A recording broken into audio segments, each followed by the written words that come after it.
క్రీస్తు నాథుని యందు ప్రియులకు సహోదరి సహోదరులారా, సామాన్య కాలం 34వ ఆదివారం అనగా ఈ దైవార్చన క్యాలెండర్లో చిట్ట చివరి ఆదివారము క్రీస్తు రాజు మహోత్సవం కొనియాడుతూ ఉన్నాం. ఈరోజు క్రీస్తు రాజు యొక్క మహోత్సవం కొనియాడుతున్నటువంటి ఈ సందర్భముగా పాత నిబంధనలో ఇజ్రాయేలు ప్రజలకు దేవుడు ఇచ్చినటువంటి ఆజ్ఞలను స్మరించుకున్నాం.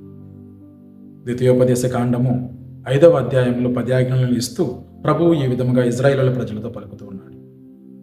నేను తప్ప మీకు వేరే రాజు లేడు, నేను తప్ప మీకు వేరే ప్రభు లేడు.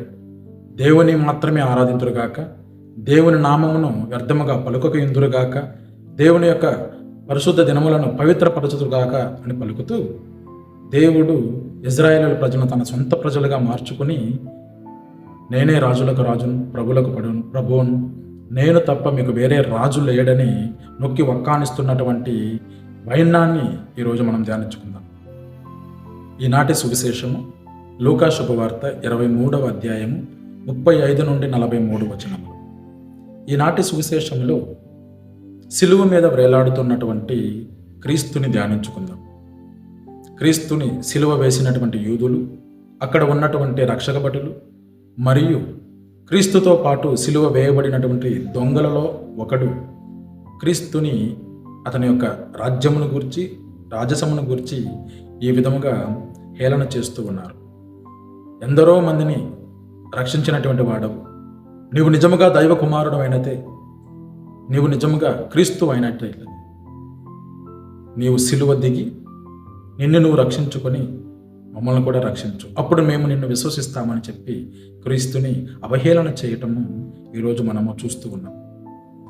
గమనించాలి ప్రియులారా, ఇదే విధమైనటువంటి ప్రశ్నలు క్రీస్తు యొక్క జీవితంలో అనేక మంది వేసి ఉన్నారు. మరి ముఖ్యముగా క్రీస్తు శ్రమలలో భాగస్థుడైనటువంటి పిలాతు కూడా క్రీస్తుని గురించి, తన యొక్క రాజ్యంను గురించి ప్రశ్నిస్తూ ఉన్నాడు. లూకా శుభవార్త 18వ అధ్యాయం 33, 37 వచనములను మనం చదివినట్లయితే, నీవు రాజువా, నీవు యూదుల రాజువా అని పిలాతు యేసుని ప్రశ్నిస్తూ ఉండగా యేసు ఈ విధంగా సమాధానం ఇస్తూ ఉన్నాడు. నా రాజ్యము ఈ లోక సంబంధమైనది కాదు, నా రాజ్యము ఈ లోక సంబంధమైనది అయినచో నా కొరకు పోరాడుటకు అనేక మంది ఉండేవారు, కానీ నా రాజ్యము ఇహలోక సంబంధమైనది కాదు అని క్రీస్తు బోధిస్తూ ఉన్నాడు. అట్లయినా క్రీస్తు రాజా? క్రీస్తు ఈ లోకమునకు సంబంధించినటువంటి రాజా, లేక క్రీస్తు యొక్క రాజ్యము ఈ లోక సంబంధమైనదా లేక పరలోక సంబంధమైనదా? పరలోక రాజ్యము మీ మధ్యలో ఉన్నది, పరలోక రాజ్యము మీ మధ్యలో ఉన్నది, పరలోక రాజ్యము మీలో ఉన్నది అని పలుకుతూ ఉన్నాడే క్రీస్తు. మరి అటువంటప్పుడు క్రీస్తు ఏ విధమైనటువంటి రాజు? ధ్యానించుకుందాం. క్రీస్తు రాజు యొక్క ఔన్నత్యమును ధ్యానించుకుంటున్న ఈ సమయంలో మనం గమనించవలసినటువంటి మరో ముఖ్య విషయము, క్రీస్తు రాచరికము చాలా పురాతనమైనది ప్రియులారా.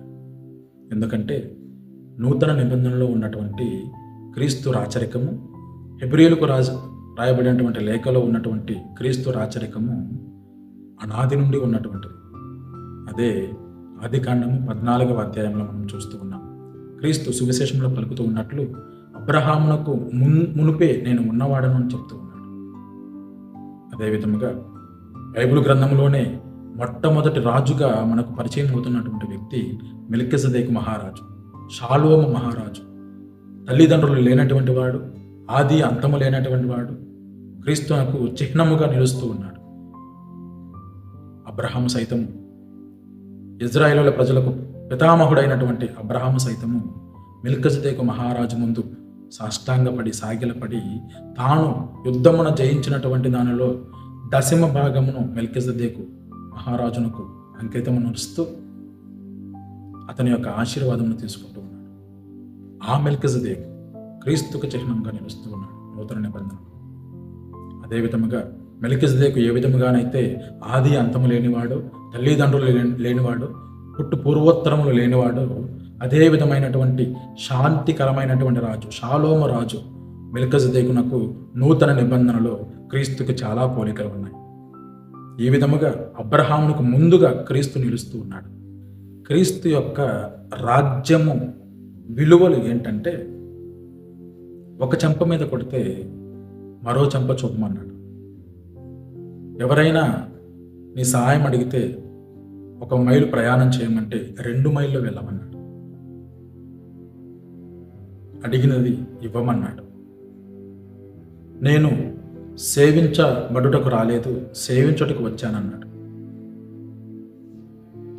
క్రీస్తు యొక్క రాజ్యములో ప్రవేశించేటటువంటి వారికి ఉండవలసిన అర్హత సేవ అని చెప్పాడు. నేను ప్రభువుడనైనా, రాజునైనా, గురువునైనా, దైవ కుమారునైనా, దావీదు కుమారునైనా కానీ ఈరోజు మీ ముందు సాగిలపడి మోకరించి మీ పాదములను తాకి మిమ్మల్ని శుద్ధీకరిస్తున్నానని తన శిష్యులతో చెప్తూ ఉన్నాడు. నేను మీకు చేసినట్లుగానే మీరు కూడా చేయండి. నేను సేవించబడటానికి రాలేదు, సేవించటానికి వచ్చానని చెప్పి ఒక నూతన ఆజ్ఞను ఇస్తూ ఉన్నాడు. అదే ప్రేమాజ్ఞ, సేవాజ్ఞ. ఇది క్రీస్తు రాజు యొక్క గొప్పతనం. రాజు అనేటటువంటి వాడు పరిపాలించేటటువంటి వాడు కాదు, సేవించేవాడు అని చెప్పి క్రీస్తు ఒక నూతన అధ్యాయానికి నాంది పలుకుతూ ఉన్నాడు. ప్రియులారా, క్రీస్తు గూర్చి గాబ్రియేలు సన్మనస్కుడు మరియమ్మతో మంగళవార్త చెప్పినప్పుడే క్రీస్తు గూర్చి, క్రీస్తు యొక్క రాజ్యమును గూర్చి మనకు అర్థమవుతున్నది. అనుగ్రహ పరిపూర్ణురాలా నీకు శుభము, ఏలిన వారు నీతో ఉన్నారు, నీవు పవిత్రాత్మ ప్రభావం వలన గర్భము ధరిస్తావు, పవిత్రాత్మ నిన్ను ఆవరించవచ్చును, నీ గర్భమున జన్మించబోయేటటువంటి శిశువునకు యేసు అని పేరు పెట్టుము, అతడు తండ్రియగు దేవుని యొక్క వరము చేత దావీదు సింహాసనమును అధిరోహించును, దావీదు యొక్క సంతతి వారిని ఆయన పరిపాలించును, తరతరముల వారు అతనిని రాజుగా కొనియాడెదరు, అతని సింహాసనమునకు అంతమే ఉండదు అని గాబ్రియేలు సన్మనస్కుడు క్రీస్తును గూర్చి, క్రీస్తు యొక్క రాజ్యమును గూర్చి, క్రీస్తు యొక్క రాజవంశమును గూర్చి బోధించటము మనం లూకా శుభవార్త 1వ అధ్యాయము 28 నుండి 43 వచనముల వరకు మనం చదువుతూనే ఉన్నాం. కానీ గమనించవలసినటువంటి విషయం, ఈరోజు మన రాజు అయినటువంటి క్రీస్తు ఏ విధమైనటువంటి రాజు? క్రీస్తు యొక్క రాజ్యం ఇహలోకపరమైనదా లేక పరలోకపరమైనదా? మనం ధ్యానించుకుందాం ప్రియులారా. ఇహలోకపరమైనటువంటి రాజుకి, పరలోక సంబంధమైనటువంటి రాజుకి ఉన్నటువంటి వ్యత్యాసమును కూడా ధ్యానించుకుంటున్నా చాలా శుభం. ఇహలోక సంబంధిత రాజునకు ఉండేటటువంటి లక్షణములు, ఉండవలసిన లక్షణములు, తన యొక్క తీరు, స్థితిగతులను గురించి ధ్యానించుకుందాం. ఈలోక సంబంధితమైనటువంటి రాజు రాజభవనంలో జన్మిస్తాడు, పట్టు వస్త్రములతో నింపబడతాడు, బంగారు పాత్రములతో తాను ఎల్లవేళలా కూడా భుజిస్తాడు. కీర్తి ప్రతిష్టలు, అష్ట ఐశ్వర్యములు, పేరు ప్రఖ్యాతలు, వజ్ర వైడూర్యములు అనేటటువంటి కీర్తిని, ప్రతిష్టని తీసుకుని వచ్చేటటువంటి ఆస్తిపాస్తులతోనూ ఎల్లవేళలా కూడా కొనియాడబడుతూ ఉంటాడు. అదేవిధముగా రాజ సింహాసనమును అధిరోహించడానికి ఎన్నో యుద్ధములు చేసి ఆజానుబాహుడిగా, కండలు తిరిగినటువంటి శరీరముతో దృఢమైనటువంటి వ్యక్తిగా, రక్తాన్ని చిందించి అనేక విద్యలలో ప్రావీణ్యం గావించి సింహాసనమును అధిరోహించి ప్రజలను పరిపాలిస్తాడు. ఇది ఈలోక సంబంధిత రాజునకు ఉండేటటువంటి లక్షణం. కానీ రాజులకు రాజుగా, ప్రభువునకు ప్రభువునిగా పిలువబడుతూ కొనియాడబడుతున్నటువంటి క్రీస్తు రాజునకు ఉన్నటువంటి లక్షణములు మనం చూద్దామా? క్రీస్తు ఇహలోకపరమైనటువంటి రాజుల వలె రాజభవనంలో జన్మించలేదు, పశువుల పాకలో జన్మించాడు. పట్టు వస్త్రములతో ఆయన నింపబడలేదు, పశువుల యొక్క మేతతో నింపబడ్డాడు. రాజభవనంలో కాకుండా, పట్టు వస్త్రములతో కాకుండా, ఏ విధమైనటువంటి పరుండుటకు స్థలము కూడా లేకుండా పశువుల తొట్టిలో, పశువుల సమక్షములో ఆయన జన్మించాడు.